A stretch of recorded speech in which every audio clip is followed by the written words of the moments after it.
Thank you for standing by. Welcome to the Woodward Inc. Second Quarter Fiscal Year 2025 Earnings Call. At this time, I would like to inform you that this call is being recorded for rebroadcast and that all participants are in listen-only mode. Following the presentation, you're invited to participate in a question-and-answer session. Joining us today from the company are Chip Blankenship, Chairman and Chief Executive Officer, Bill Lacey, Chief Financial Officer, and Dan Provaznik, Director of Investor Relations. I would now like to turn the call over to Dan Provaznik.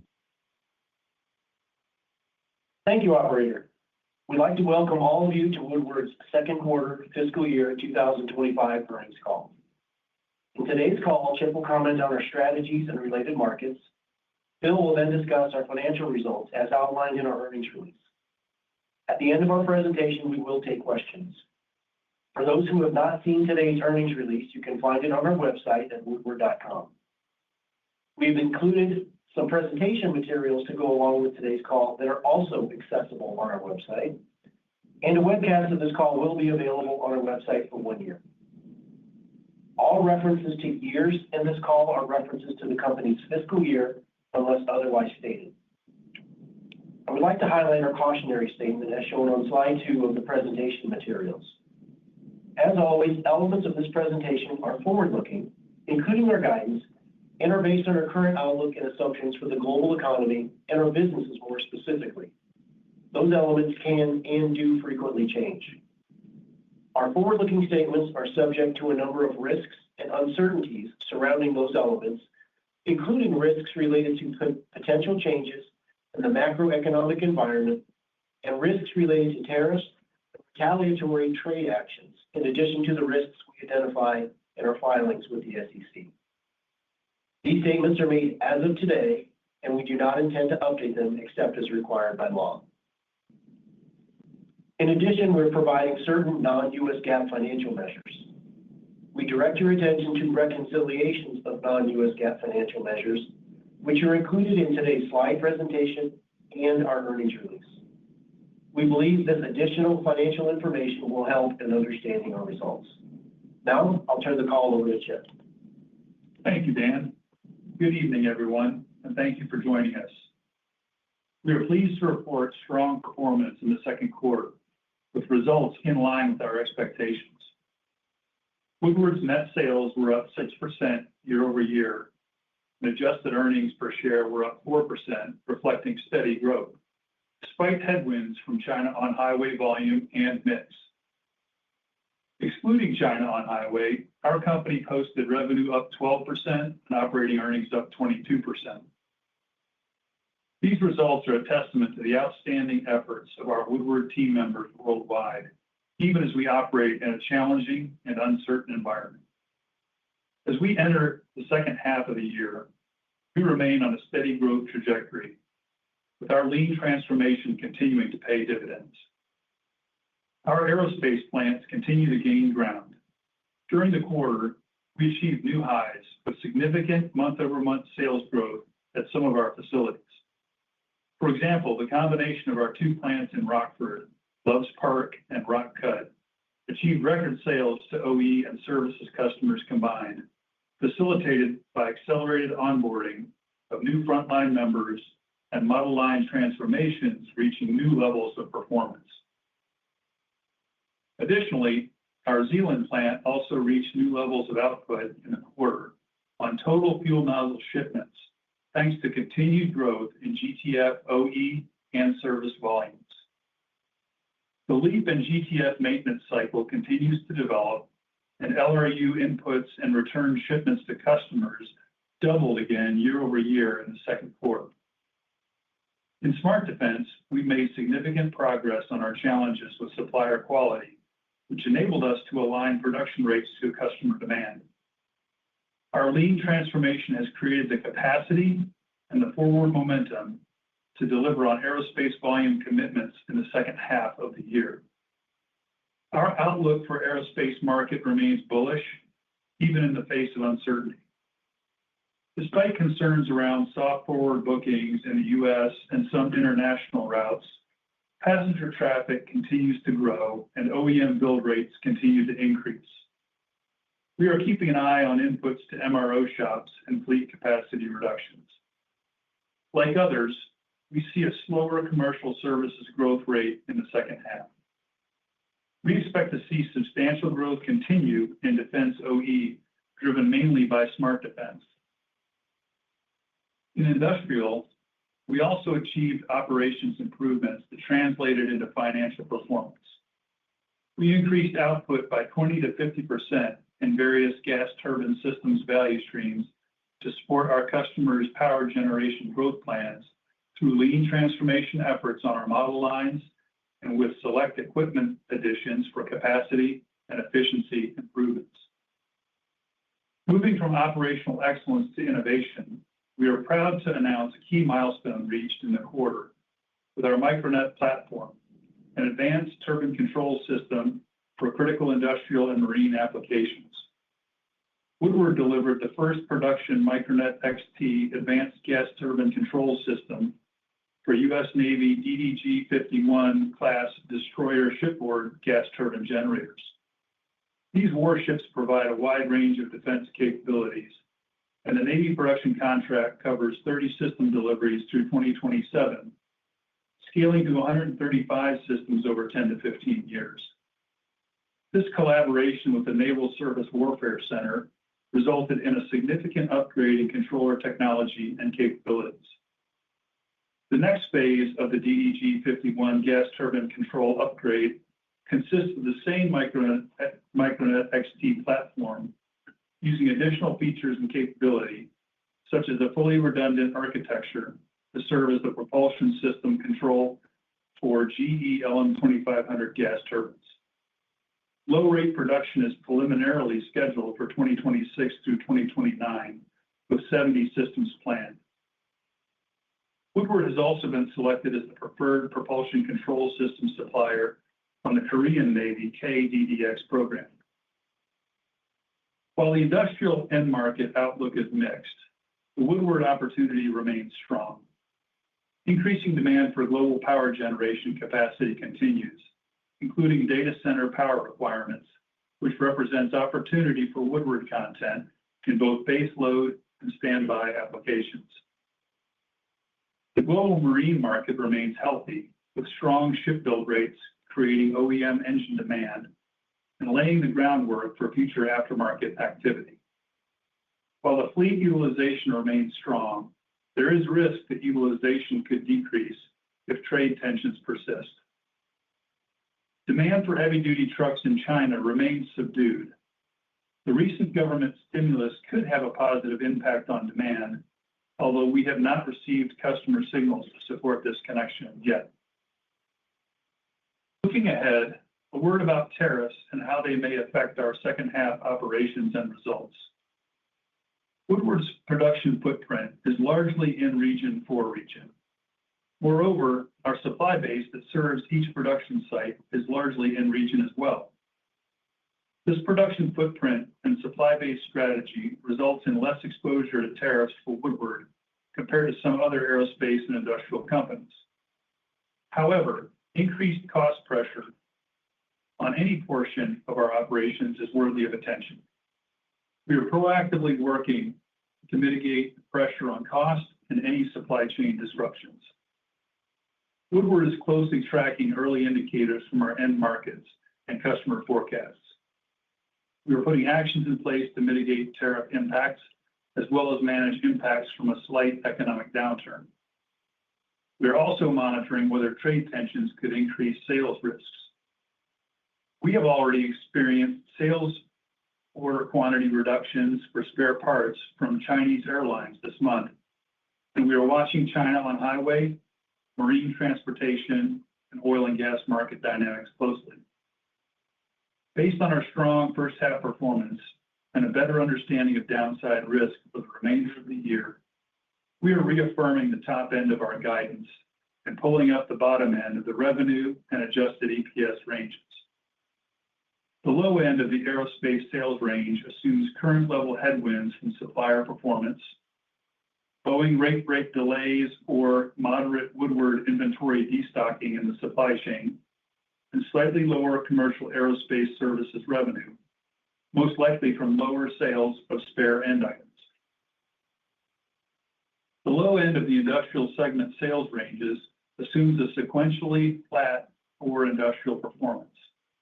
Our guidance ranges for segment margins remain unchanged due to conservative estimates of potential tariff impacts and potential lower commercial aerospace services mix. Our outlook does not assume a further escalation of announced tariff levels or a global recession, both of which could significantly impact demand. If extreme scenarios like these develop, we will re-examine our guidance and communicate any revisions.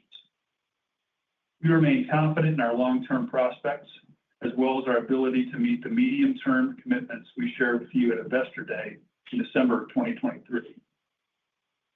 And now I'll turn it over to Bill for more detail on our second quarter financial performance and the specifics of our refined guidance.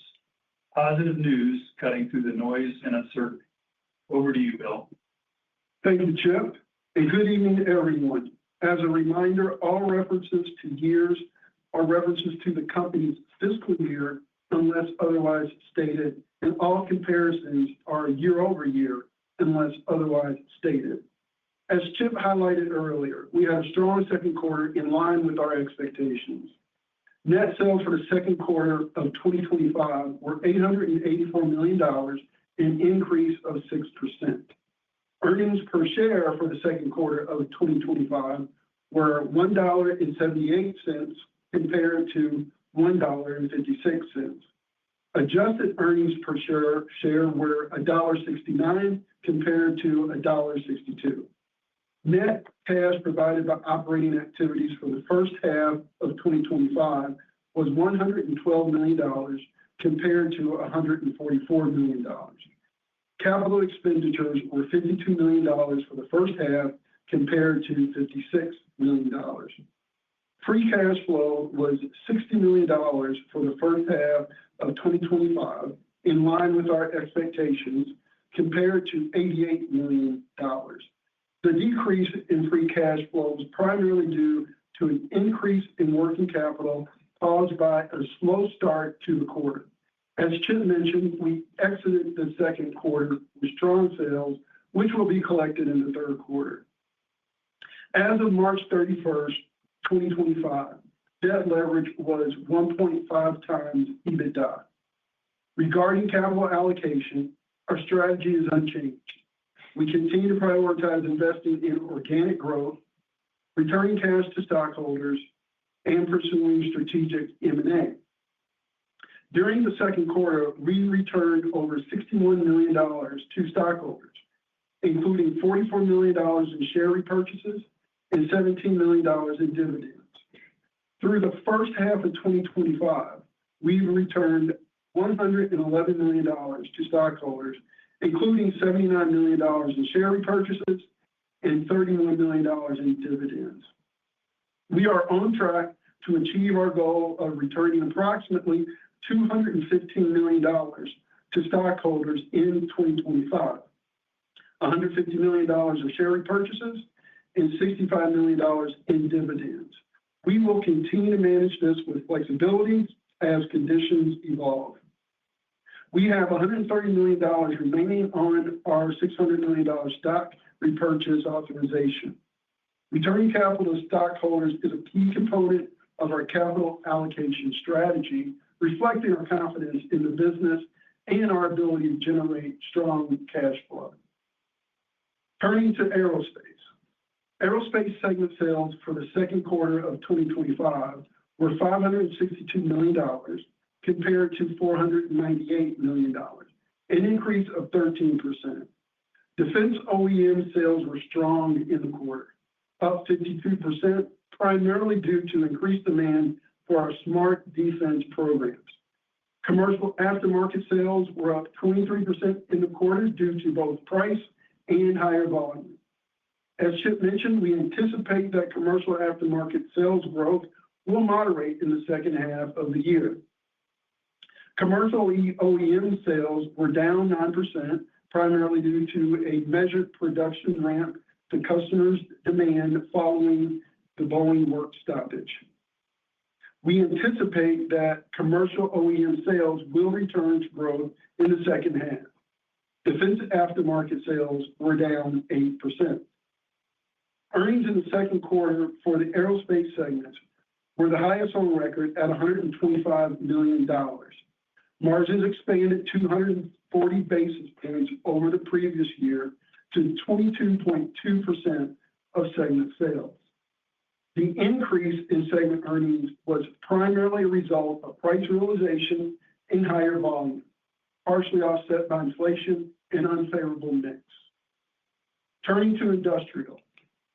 Industrial segment sales for the second quarter of 2025 were $322 million compared to $338 million, a decrease of 5%. Transportation was down 18% due to the expected decline of China on-highway sales. China on-highway sales were $21 million in the second quarter, a $45 million decrease from the prior year.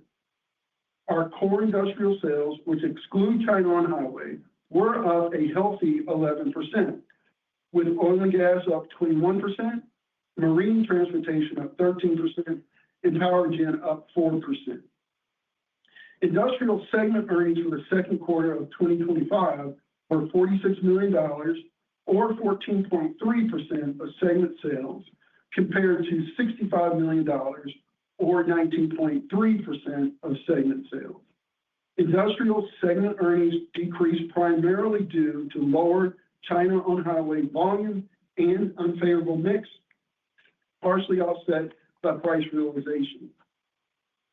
Margins for our core industrial business were 14.8% in the second quarter, in line with our expectations. We continue to expect core industrial margins of 14 to 15% of sales for the year. Non-segment expenses were $27 million for the second quarter of 2025, compared to $33 million. Adjusted non-segment expenses were $34 million for the second quarter of 2025, compared to $29 million. Turning to our 2025 guidance, we are raising the low end of our sales and adjusted EPS guidance while reaffirming the other elements of our full-year outlook. This updated guidance reflects our strong year-to-date performance and the expected impact of announced tariffs. Our revised guidance does not incorporate potential effects from further escalation of announced tariff levels, significant changes in customer demand, or a recession in the U.S. or globally. For fiscal year 2025, we now expect consolidated sales of $3.375 to $3.5 billion, which includes aerospace sales growth between 8% and 13%, and a decrease in industrial sales from 7% to 9%. We now expect adjusted EPS between $5.95 and $6.25. All other aspects of our guidance remain unchanged. This concludes our comments on the business and results for the second quarter of fiscal year 2025. Operator, we are now ready to open the call to questions. Thank you. The question and answer session will begin at this time. If you're using a speakerphone, please pick up the handset before pressing any numbers. Should you have a question, please press star one on your push button phone. Should you wish to withdraw your question, press the pound key. Your question will be taken in order it is received. Please stand by for the first question. Our first question comes from Scott Deuschle with Deutsche Bank. Please state your question. Hey, good evening. Nice results. Hey, Scott, thanks. Chip, can you further decompose the commercial aftermarket growth in the quarter a bit further in terms of the platforms or customer geographies that drove that strength? It was, Scott, really, it was across the board growth there. If the jump that we saw late in the quarter were some drop-in spare parts orders from MRO facilities. So we had some quick ship opportunities for spare parts to serve, are the MRO network. The rest of the ways we serve customers, whether it's spare end items or our own repair and overhaul, was fairly strong. But I think something that contributed to that 23% was the spare parts at the end. Okay. Was that mostly shipments to China? No, in fact, China is looking a little bit slower. They're, I think, moderating the quantities that they're purchasing. At least that's what we see in their activity with us. Okay. And Chip, how far does the backlog run in marine transportation at this point? Just trying to get a sense for what your visibility looks like in that market if we see a reduction in global shipping and trade activity. The OE is quite extended, as you might imagine. It's out into the 2029 type shipbuild slot from an order standpoint right now. But as far as utilization of the fleet, it still has looked strong up to this point. But I would point out that extended trade tensions between the U.S. and China would see some of that drop off, and that's probably the biggest risk in marine aftermarket that we face right now.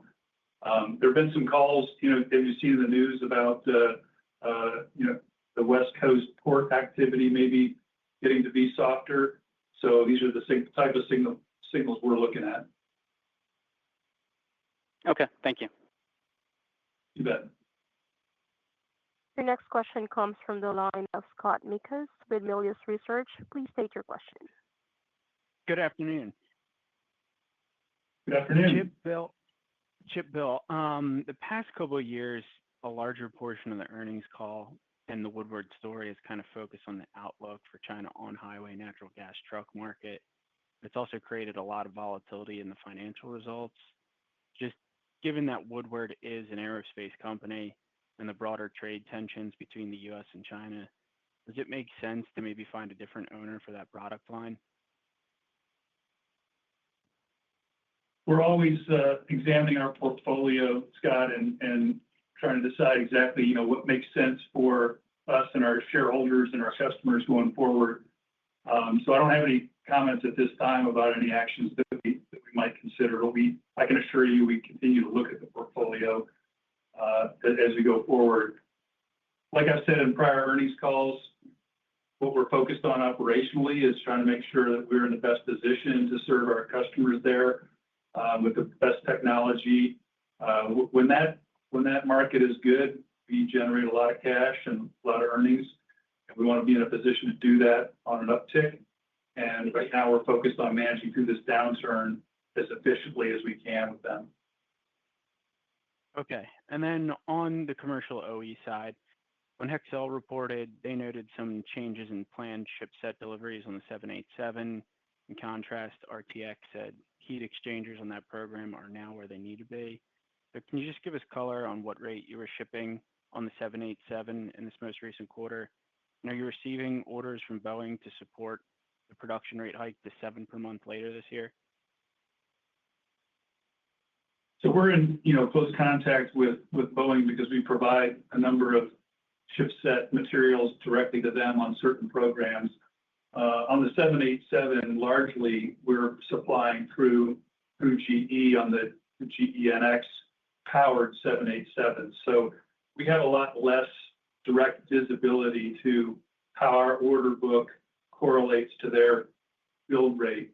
But I can tell you that we are satisfying the GE order rate on the GEnx, and the outlook looks good. I'm bullish on that program getting to those kind of 7 rates that you're talking about, where we have the capacity and the ability to deliver at that. All right. Thanks for taking the questions. You bet. Thank you. Your next question comes from the line of David Strauss with Barclays. Please state your question. Thanks. Good afternoon. Good afternoon, David. Chip, could you maybe touch on the aftermarket in terms of what's come through? I mean, I think going back to your initial guidance call for this year, you kind of downplayed the aftermarket growth you might see this year, and it's obviously come through really, really strongly, particularly in Q2 when you had a really tough comp. So can you maybe just talk at a high level what's come through better than what you were anticipating? Yeah, David, I think, you're right in that our call was we thought it would get a little bit softer in 2Q with that tough compare. What came through a little bit ahead of our, in addition to our forecast, were these spare parts orders to satisfy MRO facilities that look like potentially they're getting a better throughput and higher volume through their shops, and thus had,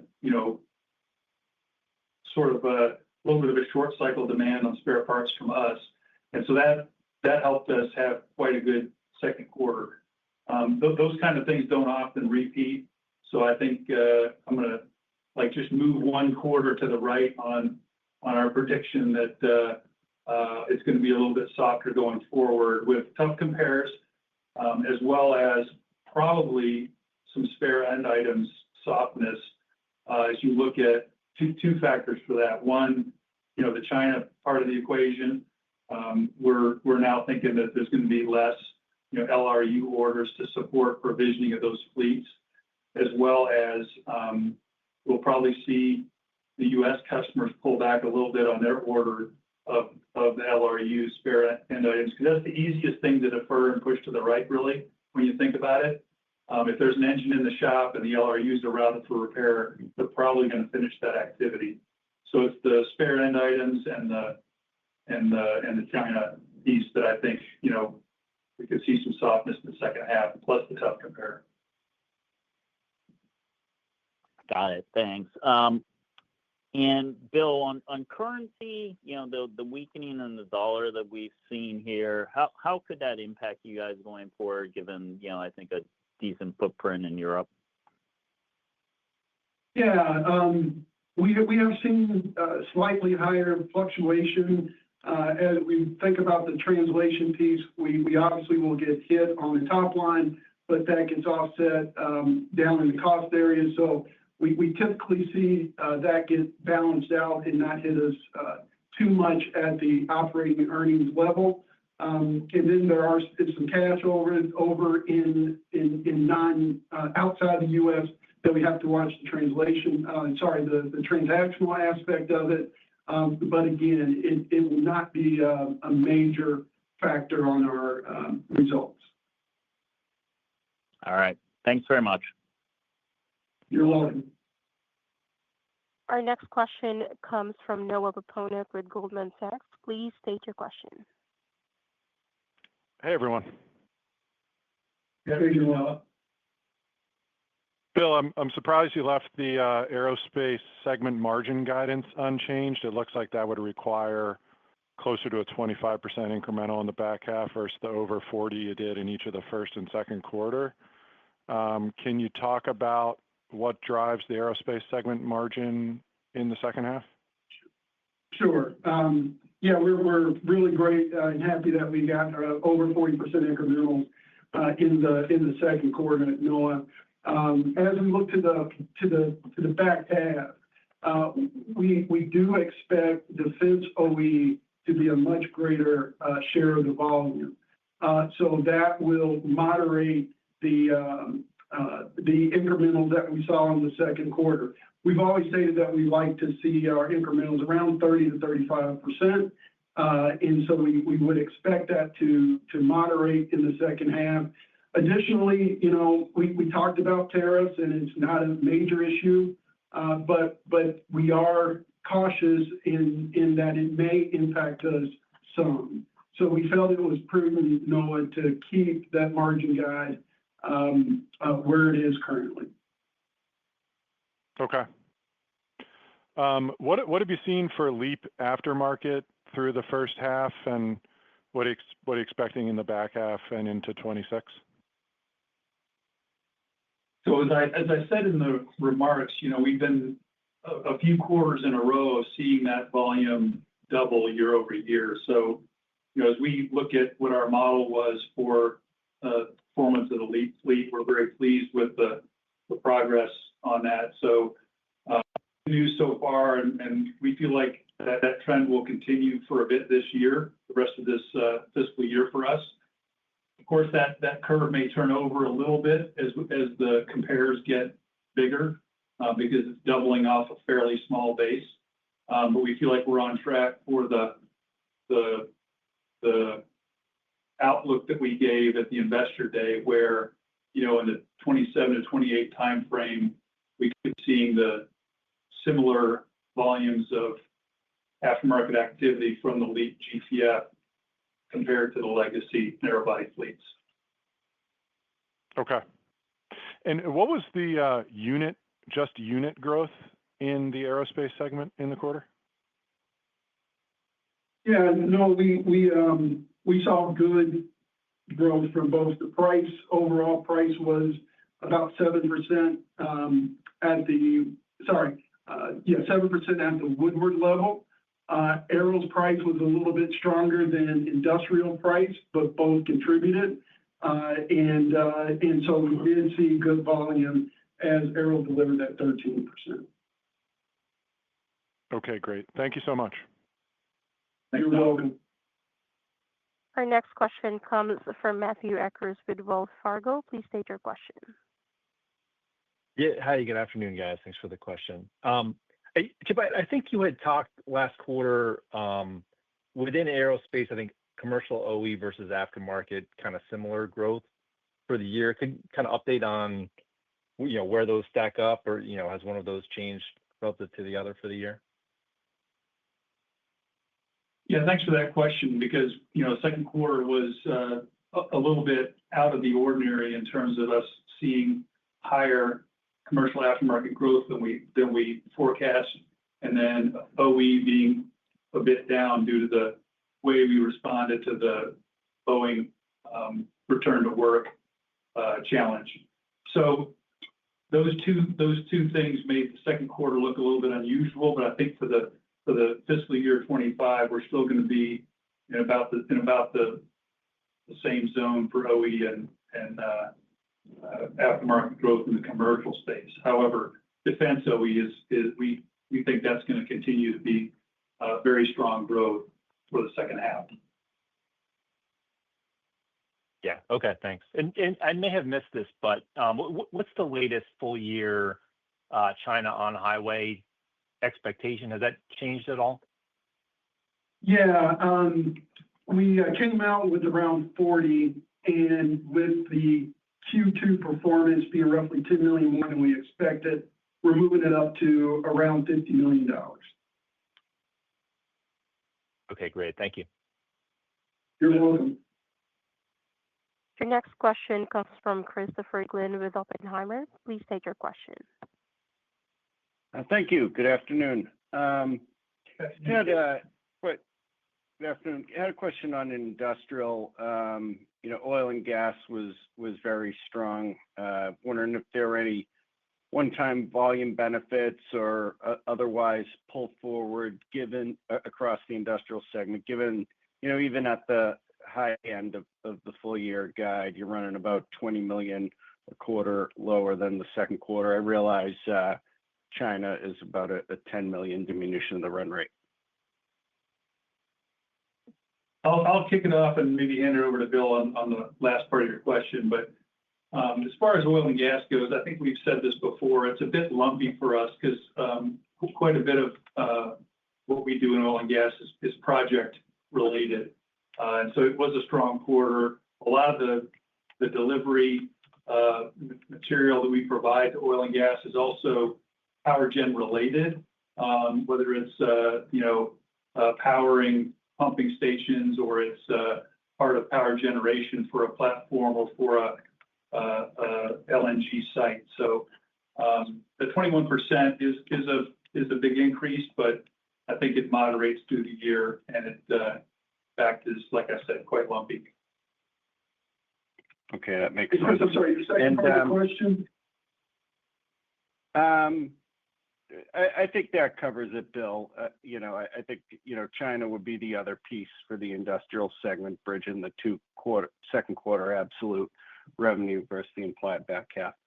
If I could switch to the commercial aftermarket, I think, that was really a nice spike in the quarter. So I think in the guidance, if I'm hearing everything correctly, you're probably looking at second half run rates a little lower sequentially for the commercial aftermarket, but still up moderately year over year. Do I have that correct? Yeah, we still think yes, that's correct. We still think it's going to grow, but it's in the single digit regime, high single digit regime versus the 20% that you saw in the second quarter.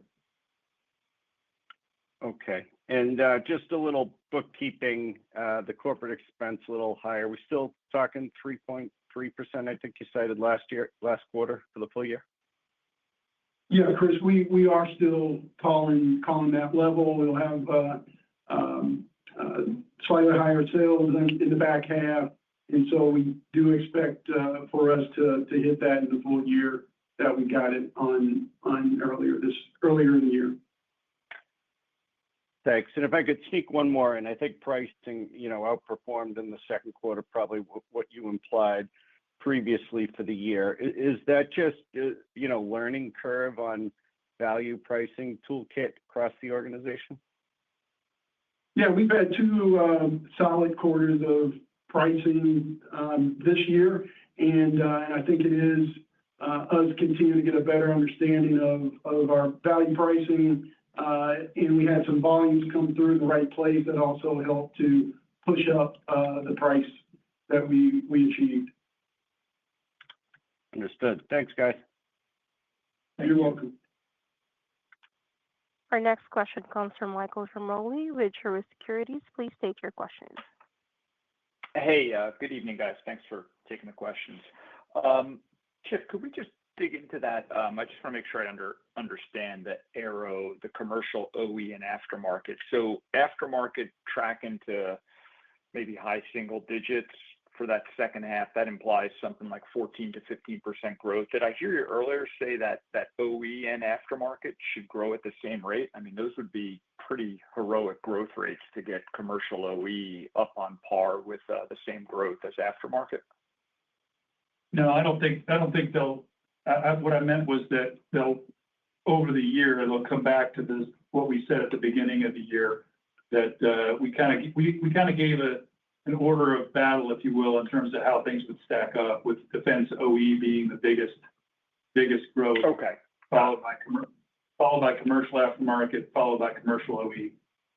But we don't expect commercial OE to be down, which it was this quarter. So sorry about the confusion, but that's just sort of the order. That's helpful. And then maybe just back to the incrementals. I mean, you did that 40% plus like Noah was talking about. I mean, you did that in the face of really strong OE.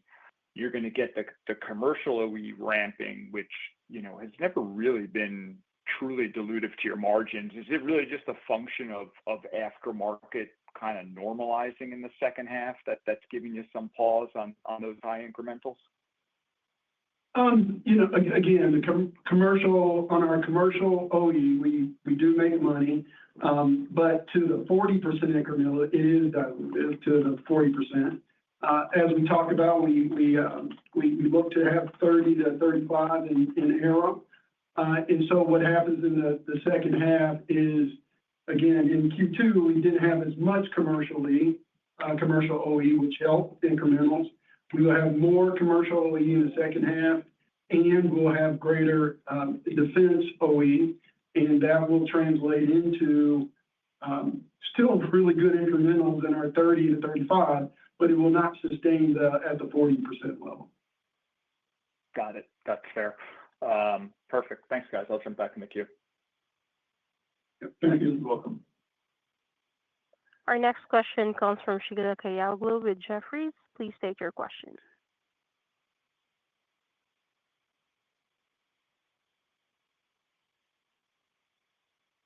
Sheila, your line is open. Oh, sorry. Good afternoon, guys. How are you? Afternoon, Sheila. Thank you. Maybe just first half versus second half. $3 at essentially both midpoints when you look at the first half and the second half. How are you thinking that the tariff impact? I know you mentioned in the prepared remarks localized production largely. How is that embedded into your guidance? Yeah, I'll start it off, Sheila, and kick it over to Chip. But as we look at the tariff situation, as Chip mentioned, our manufacturing strategy really does help to mitigate the overall tariff impact on Woodward. Having said that, we have taken an extensive view of the business and have a good handle of the flows that will cause us some challenges. And as we look at those flows for 25, fiscal year 25, we feel like we have 10 to 15 million of pressure. Now, that's before we put into action our strategies to mitigate those items. So based on that, we have baked it into our guidance that we updated here and feel as long as there's no escalation of those announced tariffs that we will deliver on the guide. Got it. Okay. And if I could ask one on aerospace specifically, outside of aftermarket, defense OE growth was pretty phenomenal. What drove that 52% increase, and why is aftermarket and defense down? So the increase is largely smart defense, but also good health and good growth in the rest of the programs too. So not taking anything away from them, but the large number shows up really due to smart defense, and it's across the entire smart defense portfolio as well. So that's the defense OE story. On defense aftermarket, largely it can be a little bit lumpy in defense aftermarket. Working with our customers, they tend to batch some of their inputs for overhaul based on how they run the fleet.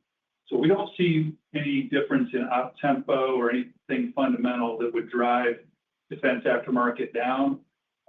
This quarter, it just looks like we're experiencing some delayed inputs. We don't really think that it will be that different the rest of this year with some of the logistics and friction in the system, if you will. So we're thinking that defense aftermarket might stay in that type of volume region for the rest of fiscal 25. Got it. Thank you. Welcome.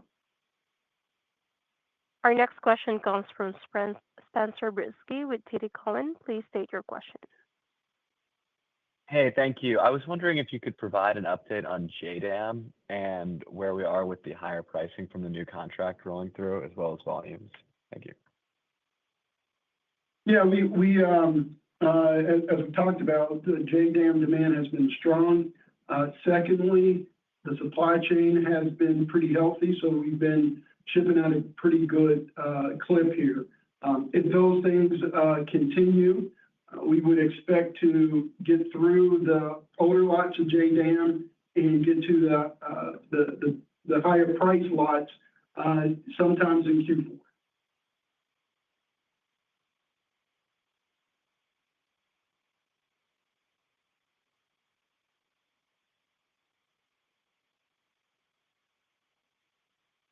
I guess I answered that question.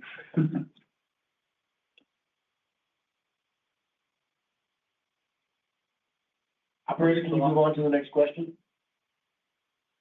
Our next question comes from Louis Raffetto with Wolfe Research. Please state your question. Hey, good evening, Chip, Bill. Hey, Louis. Hey, Louis. Maybe just to go back to the corporate for a quick second. It was high. Was there anything in there? I know we're adding back I think what is like the industrial benefits. And so I'm just curious, is there a benefit running through the industrial segment and you're backing it out in corporate? And is there any sales impact from those sort of sales that you're doing?